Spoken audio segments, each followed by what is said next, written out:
କରିଦେବୁ ବୋଲିକି ସେ ଧମକ ଦେଇଛନ୍ତି। ରାଜନୀତିକରଣ ନିଶ୍ଚିତ ରୂପେ ଏଇ ଆପଣଙ୍କର ସମ୍ବାଦରେ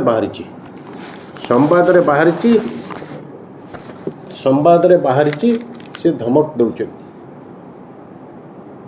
ସେ ବନ୍ଦ କରିତେ ସେ ଏକଥା କ୍ଲିଅରଲି କହିଛନ୍ତି ପେପର ମିଲ୍କୁ ନେଇ ଯଦି କେହି ରାଜନୀତିକରଣ କରନ୍ତି କିମ୍ବା କିଛି ବିଶୃଙ୍ଖଳା କରନ୍ତି ତେବେ ଆଗାମୀ ଦିନରେ ଚାଲୁ ହେବାକୁ ଥିବା ମିଲ୍ ବନ୍ଦ ହୋଇଯିବ ବୋଲି ବିଧାୟକ ଶ୍ରୀ ବାହିନୀପତି ପ୍ରକାଶ କରିଛନ୍ତି। ସେ କାହାକୁ ଆକ୍ଷେପ କରିଛନ୍ତି ସେ କଥା ସେ ନିଜେ ଜାଣିଥିବେ, କାହାକୁ ଆକ୍ଷେପ କରିଛନ୍ତି ସେ ନିଜେ ଜାଣିଥିବେ ଏବଂ କେଉଁମାନଙ୍କୁ ସେ ଟାର୍ଗେଟ୍ କରିକି ଏକଥା କହୁଛନ୍ତି ସେ କଥା ସେ ନିଜେ ଜାଣିଥିବେ ଏବଂ ଯାହାକୁ ବି ସେ ଆକ୍ଷେପ କରି କୁହନ୍ତୁ ପେପର ମିଲ୍କୁ ନେଇ ପେପର ମିଲ୍ର ସ୍ୱାର୍ଥକୁ ନେଇ বা পেপর মিଲ୍ର କର୍ମଚାରୀମାନଙ୍କ ସ୍ୱାର୍ଥକୁ ନେଇ ଏଭଳି ଧମକକୁ ବରଦାସ୍ତ କରାଯିବ ନାହିଁ। କରଣ ସିଏ ନିଜେ କରିଛନ୍ତି ଅତୀତରେ, ରାଜନୀତିକରଣ ଅନ୍ୟ କୌଣସି ଲୋକ କରିନାହାନ୍ତି, କୌଣସି କର୍ମଚାରୀ କରିନାହାନ୍ତି ବା ଅନ୍ୟ କୌଣସି ରାଜନୈତିକ ଦଳର ନେତୃବୃନ୍ଦ କରିନାହାନ୍ତି।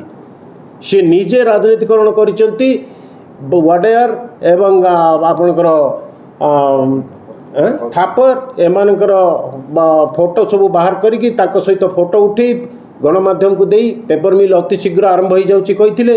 ନିଜେ ଏକ ପ୍ୟାଡ୍ରେ ଦସ୍ତଖତ କରି 12-15 ଏଗ୍ରିମେଣ୍ଟକୁ ଲାଗୁ କରାଯିବ କହି ତାପରେ ବ୍ୟାକ୍ ଟ୍ରେକ୍ କରିଯାଇଛନ୍ତି। ନିଜେ ରାଜନୀତିକରଣ କରିଛନ୍ତି ନା ଆଉ କିଏ ରାଜନୀତିକରଣ କରିଛି? ତେଣୁ କାହାକୁ ସେ କହୁଛନ୍ତି ଏକଥା? ଦେଖନ୍ତୁ, ଜୟପୁରର ପେପର ମିଲ୍ ହେଉଛି ଜୟପୁରର ଲାଇଫ୍ ଲାଇନ୍। ପାଖାପାଖି ଆଜିର ଦିନରେ ଜୟପୁରର ବାଲାରପୁର ପେପର ମିଲ୍ରେ 200ରୁ ଅଧିକ ରେଗୁଲାର କର୍ମଚାରୀ ଅଛନ୍ତି। 500ରୁ 700 ଠିକା କର୍ମଚାରୀ ଅଛନ୍ତି ଏବଂ ତା ସାଥେ ସାଥେ ଆନୁଷଙ୍ଗିକ ବ୍ୟବସାୟ ପେପର ମିଲ୍ ସହିତ ଓତପ୍ରୋତ ଭାବରେ ଜଡ଼ିତ ରହିଛି। ଜୟପୁରର ବ୍ୟବସାୟ ବହୁ ମାତ୍ରାରେ ନିର୍ଭର କରିଥାଏ ପେପର ମିଲ୍ ଉପରେ। ବିଗତ 10 ବର୍ଷ ଧରି ଜୟପୁରରେ ପେପର ମିଲ୍ରେ ଗୋଟାଏ ଡିଷ୍ଟର୍ବାନ୍ସ ଲାଗୁ ରହିଛି। ଆମେ 2014 ପରବର୍ତ୍ତୀ ଅବସ୍ଥାରେ ଯଦି ଆମେ ଦେଖିବା 2025 ମସିହା ଭିତରେ ଏ 11 ବର୍ଷ ଭିତରେ ପାଖାପାଖି 7ରୁ 8 ବର୍ଷ ପେପର ମିଲ୍ ବନ୍ଦ ହୋଇକି ରହିଛି। ପେପର ମିଲ୍ରୁ ଧୂଆଁ ବାହାରି ନାହିଁ। ଏଥିରେ କର୍ମଚାରୀଙ୍କର କୌଣସି ପ୍ରକାର ଭୁଲ ନାହିଁ।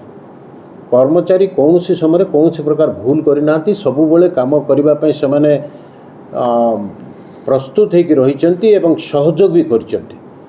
ବିଭିନ୍ନ ସମୟରେ ମ୍ୟାନେଜମେଣ୍ଟର ଭୁଲ ଯୋଗୁଁ, ମ୍ୟାନେଜମେଣ୍ଟର ଅବହେଳା ଯୋଗୁଁ ପେପର ମିଲ୍ ପାଖାପାଖି 11 ବର୍ଷ ଭିତରୁ 7-8 ବର୍ଷ ବନ୍ଦ ହୋଇକି ରହିଲା।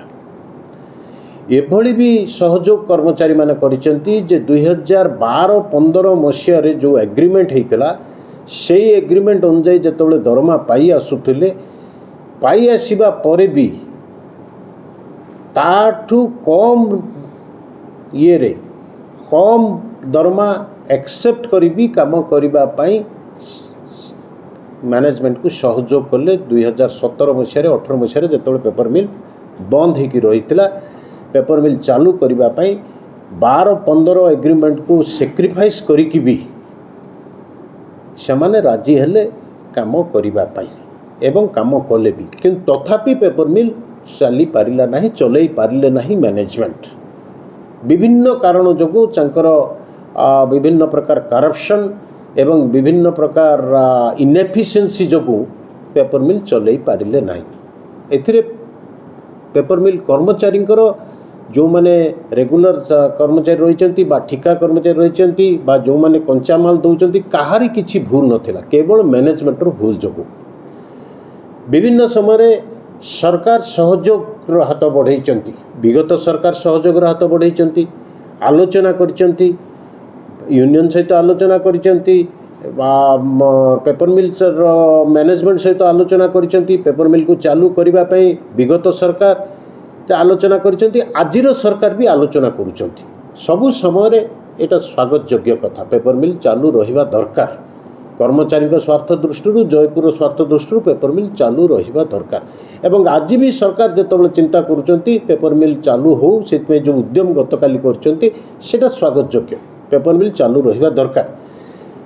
किंतु बड़ दुर्भाग्यर विषय जे गतकाली स्थानीय विधायक जो कथा कही धमकपूर्ण भाव में जो कही जे ये राजनीति कथा जदि कह राजनीतिकरण जदि करा एवं जदि डिस्टर्बेंस करा ताहले पेपर मिल बंद कर दिया ये कथा जो धमक देइचंती ये धमक केबे भी बर्दाश्त करा ना। ये धमक को आमे कौन सी प्रकार भाव में बर्दाश्त करूँ ना।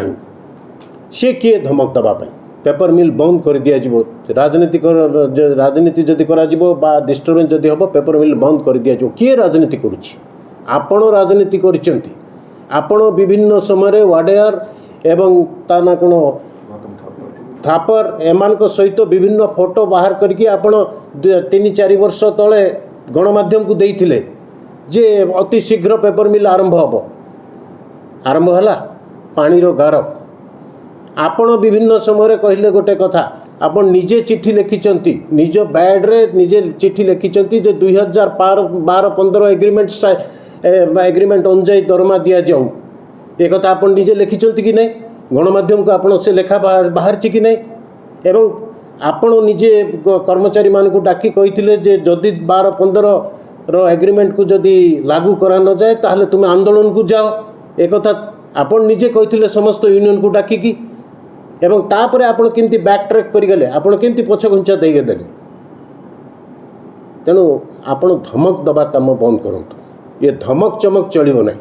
ये धमक चमक तीव्र असंतोष सृष्टि करिछि कर्मचारी महल रे एवं आकु केबे भी बर्दाश्त करा जिवो नहीं। ये गला एक। द्वितीय कथा होछि आपणकर पेपर मिल आरंभ करिबा पई जो उद्यम समस्त सहयोग आरंभ करिबा राज्य सरकार जो एक वातावरण जो सृष्टि करुछंती आकु स्वागत योग्य किंतु आमे सहयोग करिवो कर्मचारी निश्चिंत रूपे सहयोग करिवे किंतु कर्मचारी भोकिला पेटर केबे सहयोग करि परिबे नै। 9 मासर दरमा आपण देई नांती आपण कहउचंती जे धीरे धीरे दरमा दिया जिवो ये की प्रकार कथा आपण प्रथमे 9 मासर दरमा क्लियर करंतु 9 मासर दरमा आपण प्रथमे क्लियर करंतु एवं जो कथा आपण कहउचंती जे ग्रेच्युटी एवं डेथ बेनिफिट एवं आपण को प्रोविडेंट फंड याकू दबा पई व्यवस्था करबो ये कोन आपण दया ये दया नुह ये होची आमर सांविधानिक व्यवस्था आईनगत व्यवस्था जेकोसी व्यवसाय होंतु बा सरकार होंतु ग्रेच्युटी प्रोविडेंट फंड एवं आपणकर डेथ बेनिफिट दबा पई बाध्य एवं पेपर मिल रो जो कर्मचारी माने रहिचंती सेमानकर जो मानकर डेथ हेची तांकर डेथ बेनिफिट ग्रेच्युटी एवं प्रोविडेंट फंड निश्चिंत करा जाऊ आईनगत व्यवस्था रही आपण सरकार को आम अनुरोध करूँ आकु शीघ्र जमती कर्मचारी मान को पैठ करा एवं आम पाखे जहाँ खबर अच्छी प्रोविडेंट फंड पैसा भी बांधु ना मैनेजमेंट ये विषय कहीं विधायक चुप अच्छा।